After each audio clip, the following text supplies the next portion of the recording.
Hello, today is April 25th, 2011. We're meeting today with Mr. Duane Pond of Berthoud, Colorado.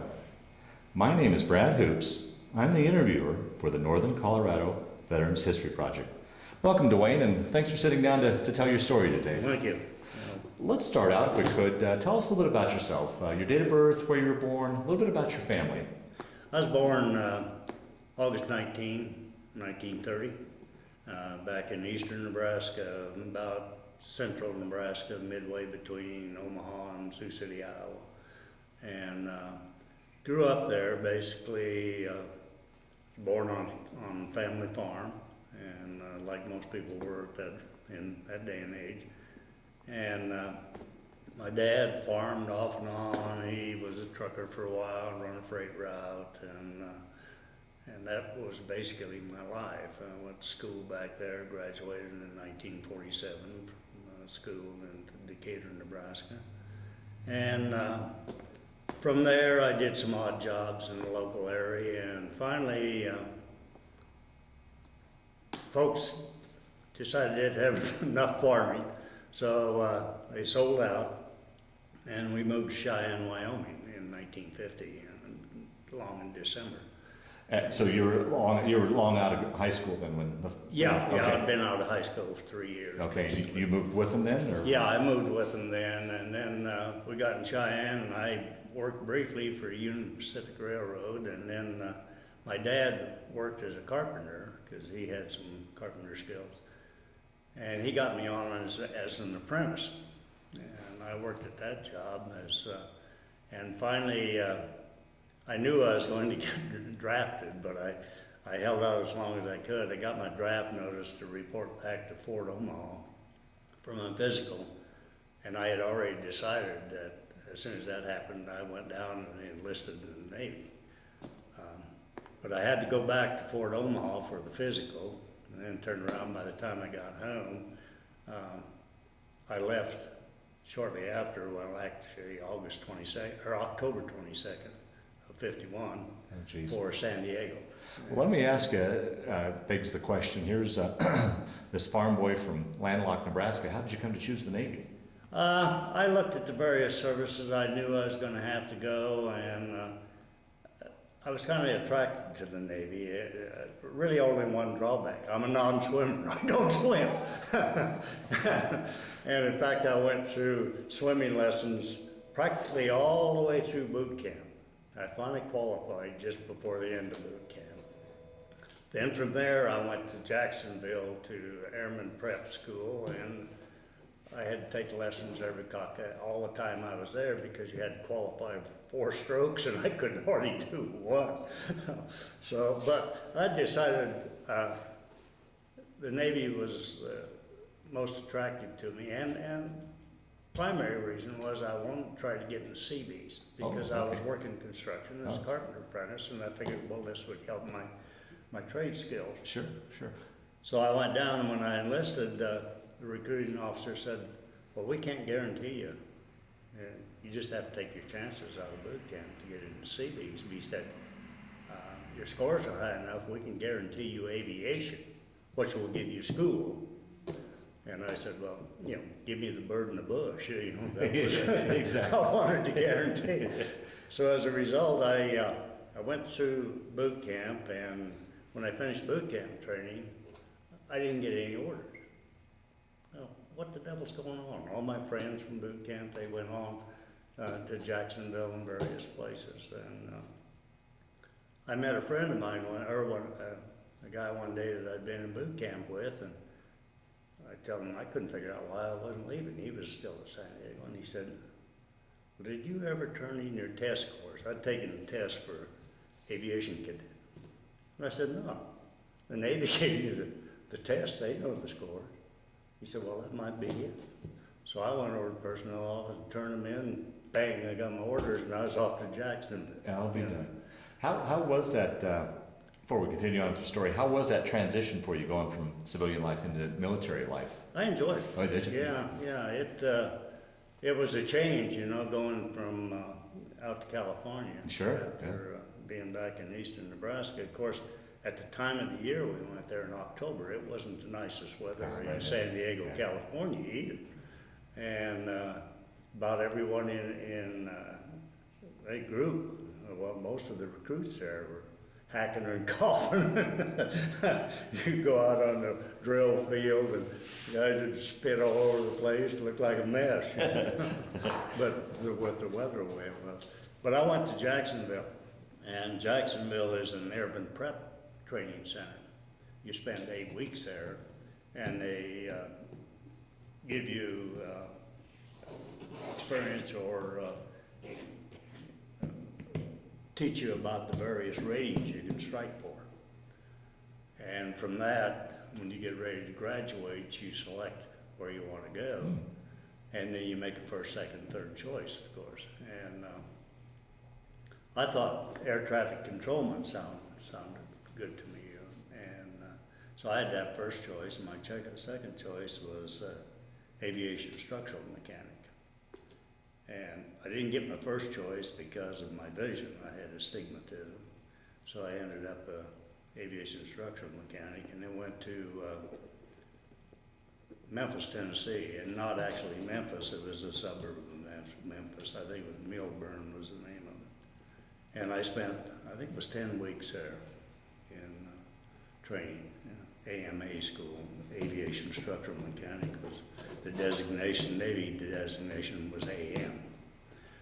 And after that, they posted the various billets, and you made by selection based on your grade score. The highest, made his selection, and it went on down the list. I happened to be second in the class, so I had 2 friends there that were from Atlantic City, and there were quite a few openings in Atlantic City, and they wanted me to go with them, and we'd talked about it, but when it came time to pick, I looked up and I said, Seattle. They looked at me like, whoa, what happened? But so there I went from Seattle, and I checked in at Whidbey Island, Washington. This was my check-in point. And myself and one other guy traveled out together that was in my class. And we reported it in, and they said, well, we've got 2 billets. Said, one's in Kodiak and one's in Sandpoint. And the fellow I was with, he said, I'd like to go to Kodiak. I said, I'll take Sandpoint. And I don't know if you know anything about the Navy, but Sandpoint is just basically on Lake Washington, in the Seattle area. A fantastic place. They called it the Country Club of the U.S. Navy because they had nice brick, pretty buildings. And with the weather out there in Seattle, you got tunnels underground. You can go about everywhere without going out in the weather. But that was a joke to me, going from the Midwest out to Seattle in September of 1952. Well, that must have been pretty exciting. I mean, once again, I imagine growing up on the farm, you guys probably didn't travel too far away. About all we traveled was to Cheyenne. Yeah. Because we had relatives. And now here you've kind of zipped all over the country, Yeah. San Diego, Florida, Memphis, Tennessee, and then up to Washington. That had to be. Washington. But up there with the rain, Right. My God, how can anybody live in this country in this rain? And but we checked in, and there were 4 of us, basically from the same class. Oh well, 2 of them went earlier, and they got assigned to the shop. When this other fellow and I checked in, that had gone through class together, they assigned us to mess cooking, working up in the galley. Like KP. Yeah. And so we spent our time up there from September to December working in the galley as mess cooks. I had a pretty good assignment. I was assigned to the milk reefer. So I'd get up early in the morning and meet the delivery man and unload the ice cream and the milk in the freezer or in the fridge. And I had keys to it, so I had access to ice cream when I wanted it. It worked out pretty nice, but we worked on that, and of course, when it came time to take the test for advancement, why, the chief didn't let us take the test because we hadn't worked in the shop, so we were 6 months off on the schedule for advancement. But we went overseas in December of 1952, and went aboard. Most of the squadron flew with the aircraft that went over, and the squadron we were assigned to was a reserve squadron out of California that had been called up for the Korean conflict.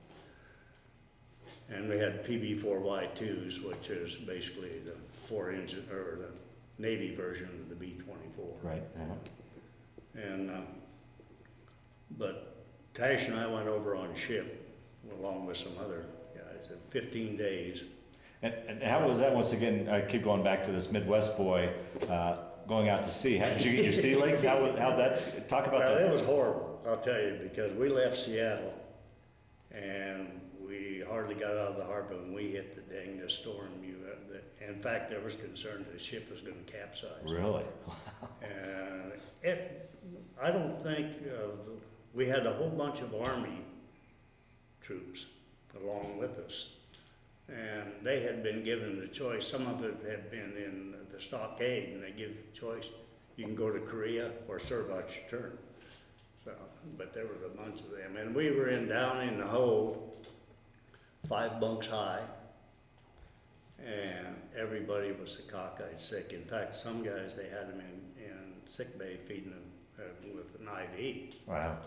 And they're probably, even crew was sick. They're probably out of, I don't know how many men there were aboard that ship, but there weren't probably more than 10 of them that weren't seasick or sick. But I never threw up so they'd much in my life.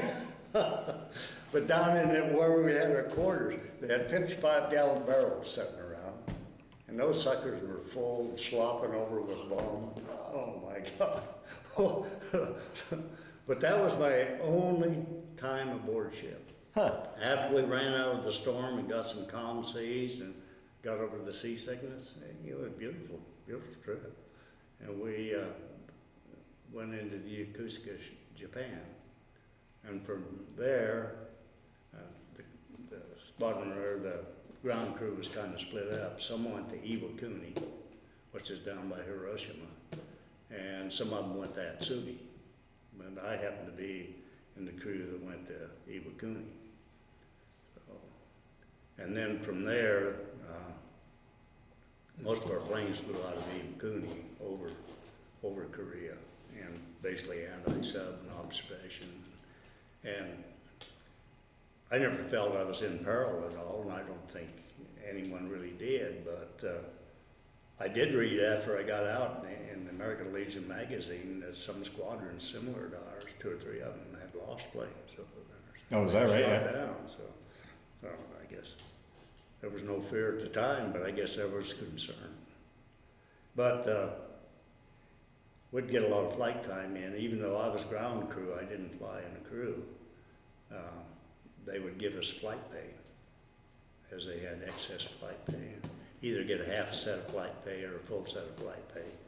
You'd have to fly 4 hours to earn that. And that was an extra $50 or $100. Yeah. That's a lot of money at that Sure, time. absolutely, yeah. And the duty there in Iwakuni was great, you know.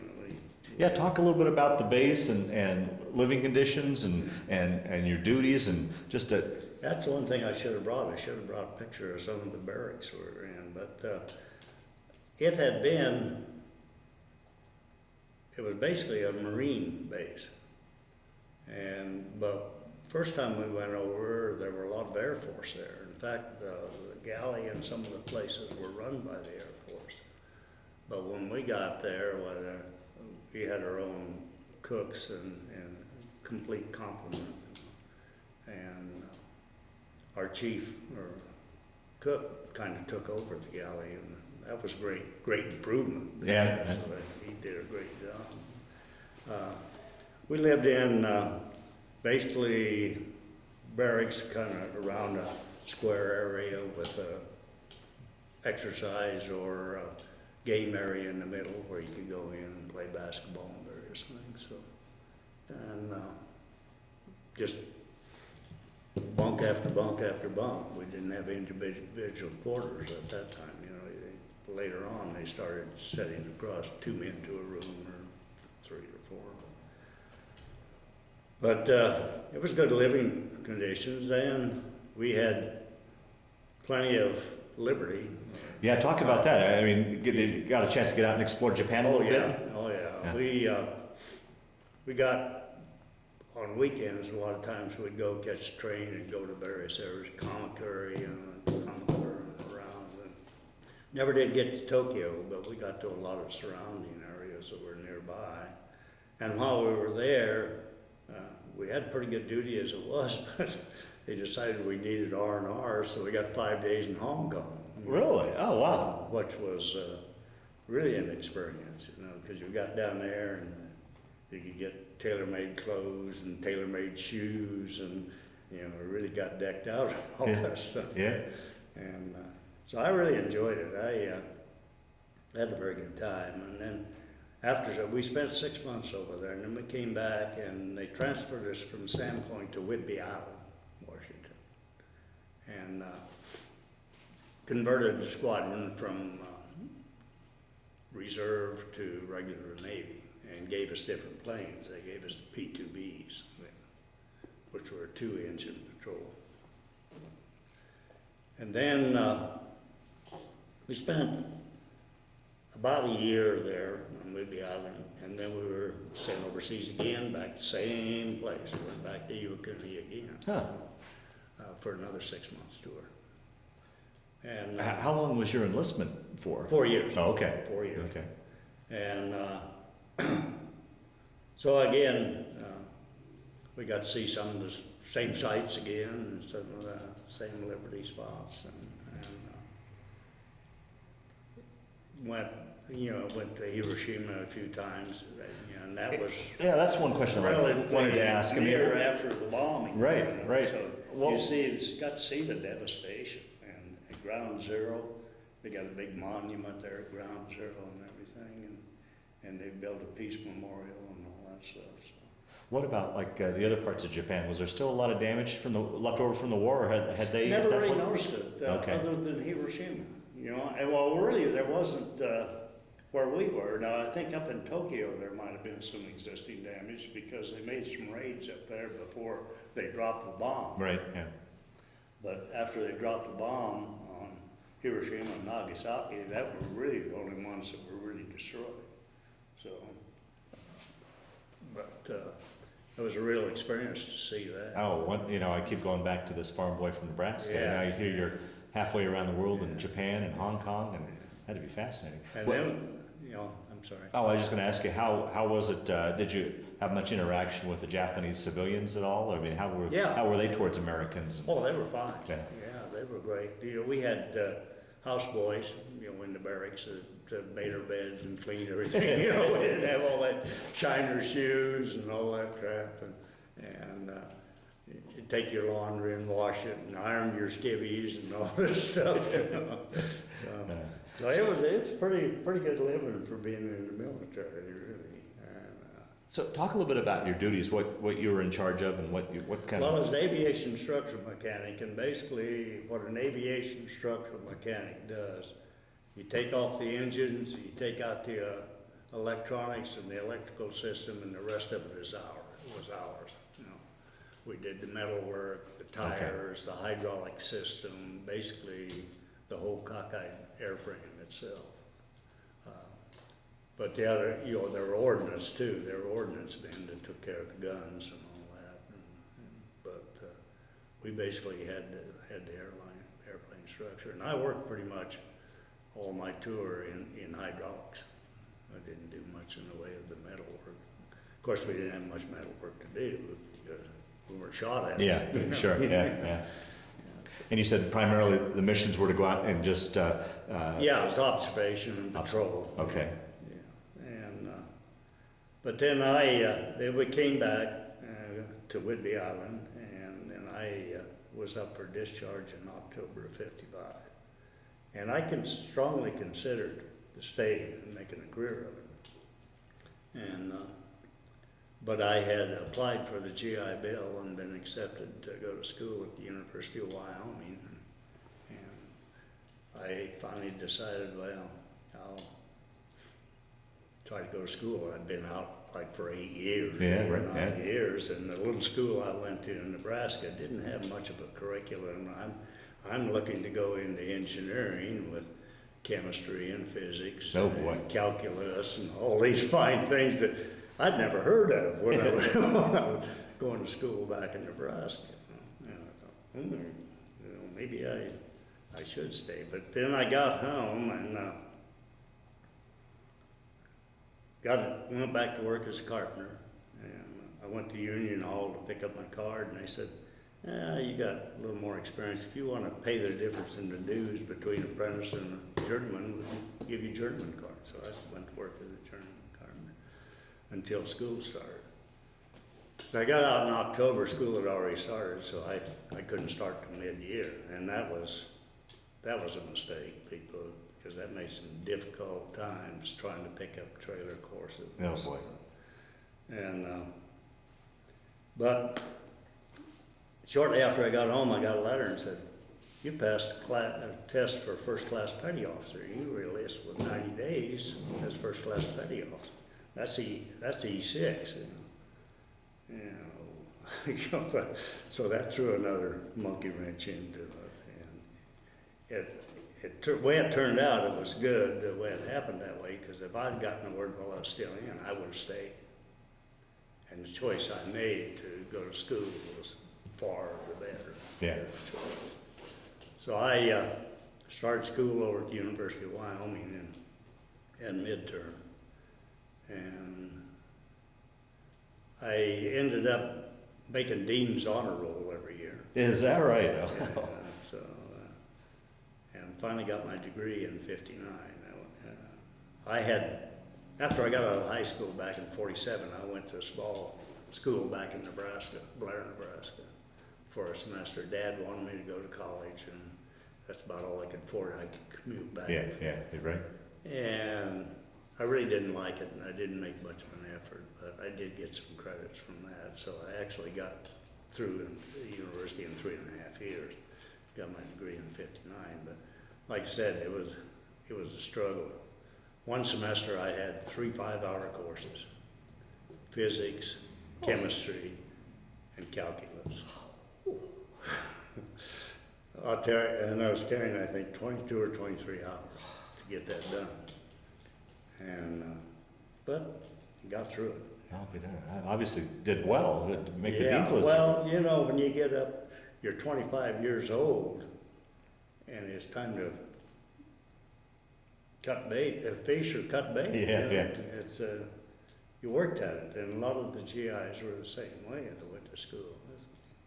You really applied yourself, which I didn't do when I went to a small college. Do you think that time, was it just an age thing, or do you think the military kind of matured you a little bit, or between the two colleges? A combination of the two, I Okay. think. Yeah. You know that you're getting up there where, hey, I don't have too many more chances. Yeah. And, you make the most of it, you make it work. And then, of course, the last year I got married, and so that you got obligations there. And but it's interesting. We got paid $110 a month, GI Bill. Uh-huh. But that basically paid the expenses with what I made in the summer and working weekends or whenever I could. You couldn't even get in the door, and you couldn't hardly buy a book for that now. That's right, absolutely. So you got your degree then in engineering? Yeah, civil engineering. And I got my degree in '59, and from there I took a job in Moab, Utah, with a small engineering firm. When you're going to school and you're taking engineering, you think, boy, if you could get into a consulting business, man, that's great. And this one guy that had been working on his master's degree in teaching there at the university had a company in Grand Junction, engineering firm, and he also had an office over in Moab. And then he opened up, that same year, he hired 3 of us from the graduating class. Same year, he opened an office in Laramie, and then he added another person to the Grand Junction office. And I went to Moab, but I soon had $450 a month and worked sometimes 13, 14, 16 hours a day. You know, most of our work was surveying out in the desert around Utah or around Moab, and for uranium, locating oil wells, uranium mines, running control in mines, and probably 90% of our work was that. But we also did engineering for the town of Moab, which kind of saved the office because it wasn't as lucrative a business as you're led to believe. So most of the times on payday, the manager of the office have to take a voucher over to the city to get paid so you meet payroll. Oh, boy. And I decided after several months of working long hours and being away from the family and everything that this ain't gonna cut it. And I had already, previous to that, been accepted to work for the government Corps of Engineers, so I reapplied and went from there to Lincoln, Nebraska on an Atlas F missile installation around Lincoln area, and spent about a year there, a little over a year, and then transferred into the district office in Omaha, where I worked in flood control area. And that job drove me up a wall. I was developing. I had all the signs of an ulcer. I never did get the ulcer, really? But I had all the conditions and pain. And I kept applying for different jobs, and I get not qualified, you know, and I turned down. I decided, hey, the Corps is not going to let me get out of this lousy job I'm in. I'm stuck there. So I found an opening with the Air Force in Las Vegas and transferred down there. Worked at Nellis Air Force Base, and I had, previous to that, I'd made some applications to Colorado Springs. I always wanted to get to Colorado Springs. And I'd been down in Vegas about 10 months, and I got a call. Wanted to know if I'd come for an interview, so I went up for an interview, and as a result of that, I got a job. And I figured, I'm in Colorado Springs, I'm not gonna leave. I'm gonna buy a home, buy a cemetery plot, and this is it. I'm not going anywhere. Well, I was on a field trip back to Richard Gebauer Air Force Base in Kansas City. And So the Springs was still with the Air Force? yeah, Okay. I was with them, but I went on an inspection trip back to Richard Gebauer Air Force Base. And I got done early, and I couldn't get an early flight out, and so I called the guy that I had worked with on the Atlas F missile site. He had been in charge of the contracts administration, and I kind of bounced around to the different areas there to get training. I called him, and we chatted a while, and he said, told him I was just waiting for a flight. And he said, well, let's come on down to the office, and we'll go over and have a drink and renew old times. So we went down there and went across the street to Barnes in there. And as a result of that, he offered me a job. He said, I got an opening coming up. And said, right now it's been filled historically with the Weather Service with technicians, but we're trying to upgrade the engineers. And I think you'd fit great in a job. And so I said, you know, they say that government jobs are competitive. Yeah, he said, if you want the job, it's yours. And I said, well, I'll go home and discuss it with the family and see what we want to do. So I went over and talked it over to the wife and kids, and I decided, no, I don't want to leave Springs, particularly for Kansas City. I'm not a fan of Kansas City. And so I called Andy and told him, and he said, okay. He said, well, thank you anyway. So and then I was headed to Thule, Greenland. Oh, wow. And on an inspection trip up there, and stopped at Hancock Field in Syracuse, around Syracuse, and we stopped at went over to operations, and he said, "You got a call from a Mr. Anderson. He wants you to call him." So I called him. And he said, "I know you turned me down, but," he said, "I want you to. I would like you to reconsider and maybe give it some thought." So I said, "Well, okay." I said, "I hate to leave the Springs, but I'll think about it more and discuss it with my family when I get back home." So which I did, and I was all ready to call him and say, "Yeah, no, I'm not leaving the Springs." But I went down to a saw shop where I had saw blades sharpened, take some blades down. I got out of my truck and I looked down and a little bright shiny deal on the ground. I reached down and picked it up, and it's one of these little cheap penknife deals, you know, with a fingernail file. Yeah. And it had an emblem on it that said Kansas City. Is that right? And I said, "You trying to tell me something?" And I made the decision to go to the Weather Service in Kansas City based on that. Is that right? Wow. And I said for years, "Man, I made a bad decision," but I spent 5 years in Kansas City, and my same job came open in Salt Lake. So I applied for that, and I transferred laterally and got it, because I wanted to get back to the mountains and ski and stuff. So, but then I spent 7 years there, and I kind of got to the point that, hey, I got to get out of here, and, you know, it's had enough. And I'd been offered opportunities to go to D.C., and there was an opening, so I applied for that, got that. So I spent my last 4 years in Washington, D.C. Is that right? Wow. At National Weather Service headquarters. Wow. And retired from there in 1986 as chief of the engineering division. Wow. And, or facilities engineering. And we decided we wanted to come back to Colorado, although my wife grew up north of Cheyenne up by Chugwater. Yeah, talk a little about that. You met your wife in college then, or how did No, I met her in Cheyenne. She'd been married before. She was married, and the folks had apartments out there, and she and her husband lived in one of the apartments, and I met her then, but and she ended up a few years later getting a divorce, and we somehow, she'd come out once in a while and visit the folks, and she had 2 children at the time, which I had since adopted. But and we just kind of got together and ended up getting married in 58. So, or yeah, 58, yeah. And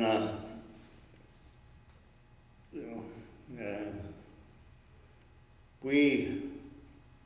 I don't know, like I say, I never was too happy in Kansas City, and we decided we wanted to come back to Colorado, and we kind of targeted Fort Collins. But she came out early. We'd contacted the realtors, told her what we wanted, and she lined up some homes. She came out early and started looking and kept working her out, further out, finally found out what she liked here in Berthoud, or west of Berthoud. And so I moved her out in July of '85, and then I had to go back and work another 9 months until May of '86 before I could retire. And then I retired, moved out here. Then I was contacted, and I worked some part-time back with a contractor with the Weather Service, doing basically what I'd done before as a contractor. Not like on a consulting type of? Yeah, on a part-time basis, probably 50% of my time. Yeah. Which helped a lot. And then, just before I had retired, the Weather Service, and FAA, and DOD had developed the NexRad system, the weather radar that we have now. Mm-hmm. And I was on a board or 5-team member that selected a contractor to do the management, design, and construction of it, oversight of the construction. And because they had to have 5 licensed engineers, and I happened to be one of them selected. And we selected Fleur Daniel out of Irvine, California. And I met some of the people there, and one of them, he contacted me after I'd been out about 3 years and said, hey, we need somebody with weather service experience. Would you be interested in working part-time? So I went back in 99, or 89, and on a part-time basis, I would travel back and meetings and stuff, and finally, Jack said, well, it's really not working out. Would you come full-time?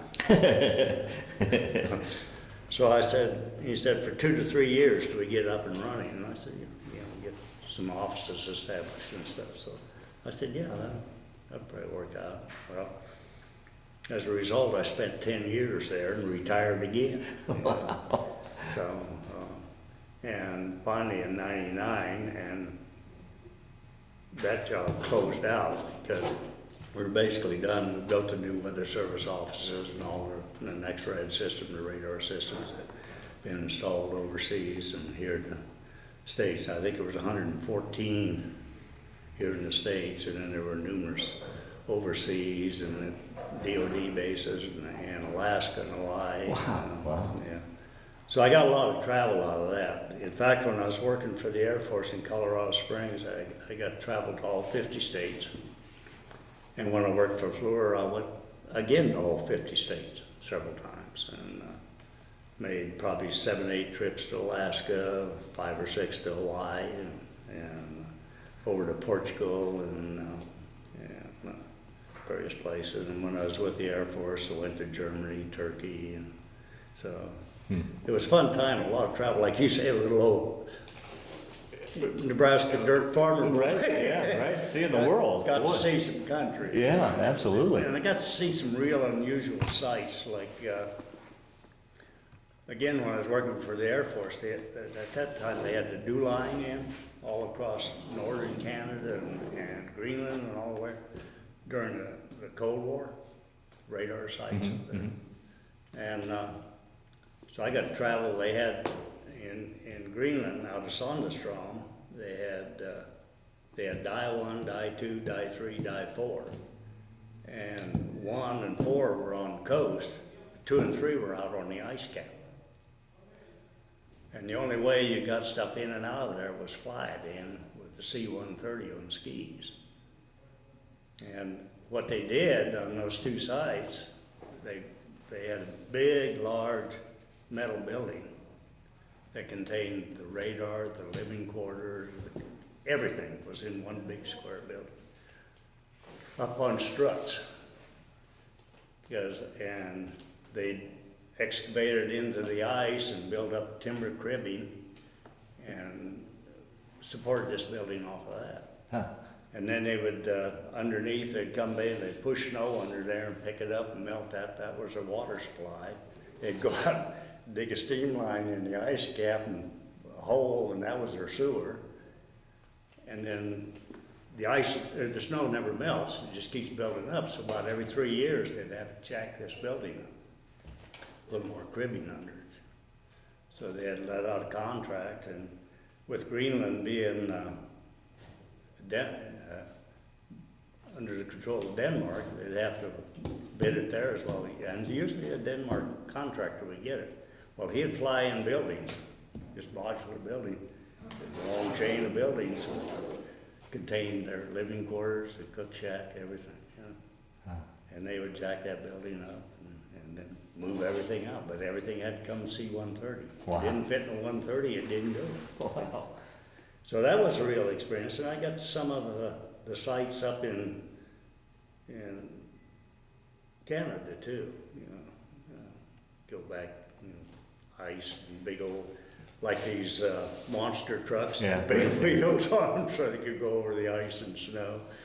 But the same thing up there. Everything's contained in one building, and food, geez, the food was out of this world. They didn't hire cooks; they hired chefs. Really? And they'd have movies at night, and after the movie, you'd go in there, pies and cakes and all kinds of desserts. I don't see how guys held their weight down up in there when they lived up there full time. I guess you get used to it and you decide, hey, I gotta control my weight. Well, and of course, they were working under difficult conditions too, on that weather and so forth. And I made 2 or 3 trips to Thule. And first one was in the winter, so it was 24 hours of dark. Right, yeah. And they never shut the vehicles off. You know, vehicles run 24 hours a day, you know, once they get them started. And you really don't. How long would you be able to wait like on a trip up there? About a week. Okay. A week at a time. And then my second trip was up there in the summer, it was just the opposite. Daylight all day long. You go over to the officers club and have dinner and walk out and wham, the sun blasting you in the eyes, you know, until 11, 12 o'clock at night. And so there's some nice experiences. So together, how long were you in, connected with the National Weather Service and including your consulting? I spent my 30 years with the government. Retired after 30 years of service. Of course, 4 years military, and I had 5 years with the Corps of Engineers, had 5 years with the Air Force, and 16 years with the Weather Service. And then I had an additional 10 years with Florida, you know, on that NEXRAD installation and design and construction oversight for new Weather Service offices. Wow. And then I got out here, and right after I hadn't been out here very long, and my boss from Fluor called, and he had transferred over to Alamosa PCS, which was affiliate of Sprint. And he said, we're installing some cell sites in Grand Junction and Pueblo, and we need somebody to kind of oversee those. Would you be interested? Well, I'll give it a shot. And then they added Albuquerque and Farmington and Durango and some other sites to it. And I did that for about 10 months, and I thought, I've retired twice. Yeah. You know, I'm near 70 years old. I think it's time to retire, so, which I did. Well, I was 70 years old. The other thing too, after I retired and came out here, I got involved in a lot of volunteer activity.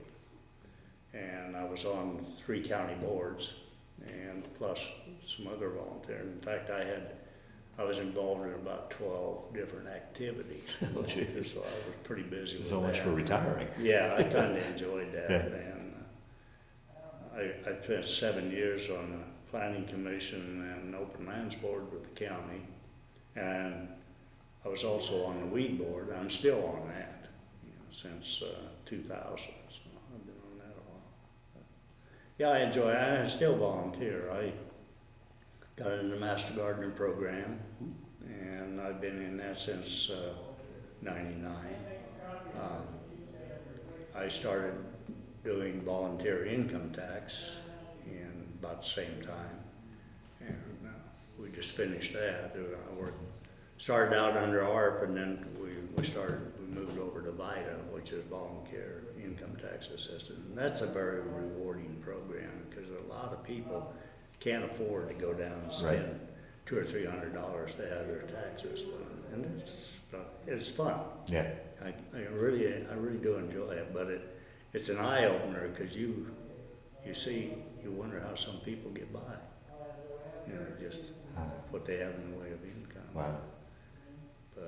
But there are others too that like take advantage to the system. They should be out paying, and they're in trying to get us to do it. We have certain restrictions, things we can't do, but pretty much everything that's is needed for the elderly and middle low income. And I've got that. Got the Master Gardener. I've got the weed. Well, now it's they changed the name, Resources. But it was basically, now they picked in the forestry part of it in with the weeds, so we're doing that. Well, let's I enjoy that. talk a little bit about family. You said you adopted the 2 children. Any other children, grandchildren, great-grandchildren? Yeah, I've got, my wife had a son and daughter. They were 3 and 4. And I finally adopted them after a few years. And then we've had 2 other So I've got 2 boys, 2 girls. The oldest is 57. The youngest, what's the date? Yeah, on the 27th here, he'll be 49. And our youngest has two granddaughters. They're 15 and 13. And our youngest daughter lives in Redmond, Washington. And she has one granddaughter who just turned 10 yesterday. Hmm. So 3 granddaughters. 3 granddaughters, yeah. And the oldest just got her driving permit, so she's excited to get a car. Yeah, yeah, you bet, you bet. They're darn good drivers, her and the 13-year-old, because my son started them early, you know.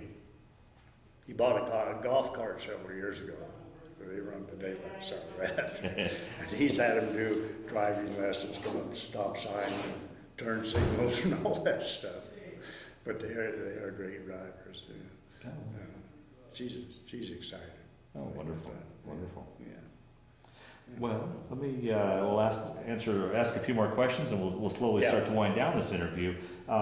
Through the years, have you ever kept in touch with any of the guys you served with? Oh yeah, oh yeah. Gone to reunions or anything like that? I finally took the initiative back in, I think it was 80, to contact the ones I knew. I had probably half a dozen or so that I knew, and then I read an article in the American Legion magazine, and that some people read it in there, and they were retired, so they pushed it out into there. And we had to get together over at Lake Tahoe. Oh. I think there were 16 of us showed up, which, you know, was nice to see. Oh, absolutely, sure. And then we decided we'd have it every 2 years. So somebody else picked it up to do it the next time. Decided we'd go to Jackson Hole. Well, we didn't have much of a turnout there. It was probably only half a dozen because, you know, we hadn't really considered flying in Jackson Hole. It's not really that good. But we had a good turnout there. And then another fellow took it over, and he was going to set it up again, but it just fell flat. But in the original squadron I was in, the reserve squadron, they had reunions periodically, and you get information on that. And I was scheduled to go to one reunion out in Nevada, and I was all signed up for it, and then I had to travel to Alaska, so I missed the darn thing. But some of them did go to that every year. But yeah, I had some real good friends. I lost my best friend probably 3 years ago. Mm. We had all set up. We were going to meet out in Washington, out around Bellingham, because that's where he met his wife, and that was near Whidbey Island. And he was going to go up to his in-laws, and I go out to my daughters every summer. So we had it all set up to meet in August, and in April I get an email from his daughter that he had passed away. And I didn't know, but he had heart surgery. He never told me that. No, I didn't know he was in bad shape. Mm. And they had their 50th wedding anniversary about the year before. And I considered going to it, and I had some conflict arise, and I thought, God, I wish he'd let me know, because I'd have said, to heck with my conflict, I'd have gone to it. But I had one of my good buddies, Cecil Andrews. I don't know if he was the governor of Idaho. Oh, okay, yeah. And Secretary of the Interior under Carter, and they went back and was governor of Idaho again. That'll be done. And then another one, Bill Tash from Montana, from Dillon, Montana, he ended up in the legislature up there as a representative and a senator. And so I see C's Andrus, and once in a while I'll give him a call. And a couple of years ago I stopped in and visited with Tash. And then I had another good friend that passed away about a a year ago. Getting to the point, it's knocking us down. Yeah, right. And on my 80th birthday this year, the kids sent out notices to some of my high school friends and Navy friends and my volunteer boards and stuff. It kind of was a surprise, and I got about 100 cards or so. Oh, wonderful. It was a great surprise. Oh, wonderful. And it was interesting. Cease wrote, he said, out of the four of us who ran around together, you and I are the only two above ground. We had lost the other two. Well, now, how do you feel as a Korean War veteran, the fact that you guys have been by and large forgotten? It's called the Forgotten War. Well, Any thoughts on that? Yeah, I'm really happy to see the turnaround since Vietnam. Vietnam was worse than us because there was a lot of antagonism toward Vietnam, right, and yeah. rightfully so. Yeah, right. I don't know why we ever got involved in it anyway. Yeah, right. And we fight communists, yet we go back and we trade with them and make them rich, Yeah. like China and Vietnam and every place else. But I'm glad to see it happen, and particularly now with the current military, the way they're honored and everything. I think it's fantastic. It's deserved. And it's nice to see the country finally come around. Yeah. Oh, good. Yeah, because you read about military being spit on and everything else during Korea, and it's not right. Yeah. Because they didn't ask to go. Right. A lot of them. Yeah. They personally didn't ask. Right. They were asked to go. Yeah, right, yeah. They were told to go. Right. Exactly. Yeah.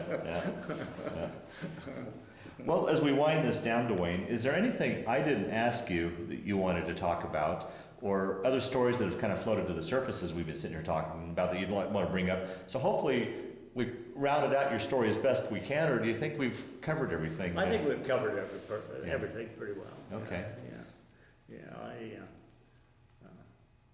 I've had some good experiences, and I always have said the military is the best 4 years of my life. Is that right? Yeah, and I wouldn't be where I am today. Well, that leads right into the last question I always like to ask on these interviews. How do you think your military experience played a role in your life, changed your life, affected your life? I wouldn't have gone back to school. I wouldn't have gotten my degree. I'd have probably been out there driving nails, out in the cold, out in the heat, as a carpenter. Yeah. I probably wouldn't have gotten any further than that. Wow. But the military gave me that, and in my mind, it's the greatest thing I ever did. Oh, wonderful. And I say it's the best 4 years of my life. My wife doesn't like to hear that. But it was. Yeah. Because it gave me so much. Yeah. Because my earnings potential, my quality of life and everything has been so darn much better. And I didn't suffer a bit. I loved it. When I was there. Yeah. But I had an exceptional duty too. I didn't slog in the trenches and dig foxholes and all that kind of stuff. You still did your part, though. I mean, That's it. You roll the dice, and sometimes you win, sometimes exactly. you lose. Yeah, exactly. But you do make an effort to go, and that's the big thing. You put your life on the line to go, and although you don't have a risk, still you did your duty. Yeah, I mean, when you took off for boot camp, you didn't know what direction you were heading. No idea. I could have been in a fighter squadron, Absolutely. and in the thick of things, and who knows? Right. But it was good. And if I had to do all over, I'd do the same darn thing. Only I'd do it sooner, probably, instead of waiting so long. Yeah. And I missed World War II by a couple of years, or I'd have been in there. Right. Yeah. Well, very good. Duane, I want to thank you for sitting down to tell your story today, but more importantly, I want to thank you for your service to our country. Well, thank you. Thank you. Yeah, that's a picture I had taken back in probably, I was third class at the time. That would have been about 1953, 54, late 53. That's the planes that were in the squadron I first reported to. It was a reserve squadron with the old World War II type PB-4Y2, which is a Navy version of the B-24. And that's what you worked on your first tour duty? Yeah, right. And you said you'd had some flight time. Would you go up actually and get flight time, or did you just get the flight paid? No, we'd have to go up and we'd have to fly at least 4 hours to get the flight paid. And I did fly in those a few times. Would you go out on a mission with them? Or? Yeah. Oh, really? Oh, Yeah, interesting. Yeah, on anti-sub training, they'd drop sonotubes and try to track subs and stuff. Oh, interesting. Yeah, it was interesting. And that, when we came back and were converted to regular Navy, they gave us the P2V, which is a twin-engine patrol plane. And that picture was taken while we were transpacking to Japan on the second tour. I flew with the squadron on the second tour. We went to Moffett Field, Hawaii, Johnston Island, Kwajalein, Iwo Jima, Wow. Okinawa, and then in Guam and Japan. So How long did that take altogether to get from it took the States? about, I think it took about a week. Is that right? 4 Yeah. days, yeah.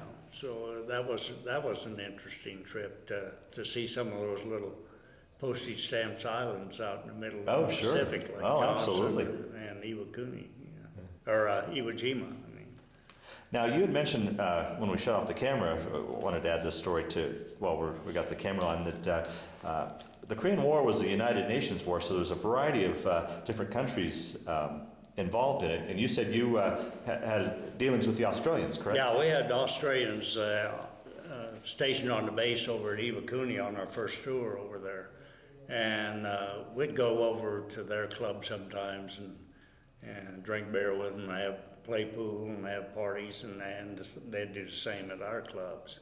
So it was interesting to get acquainted with them, get acquainted with their ways and so forth. A fun group of guys. Yeah, they are. Australians yeah, are fun. Really fun. Yeah. Yeah, we were over there one night and ended up in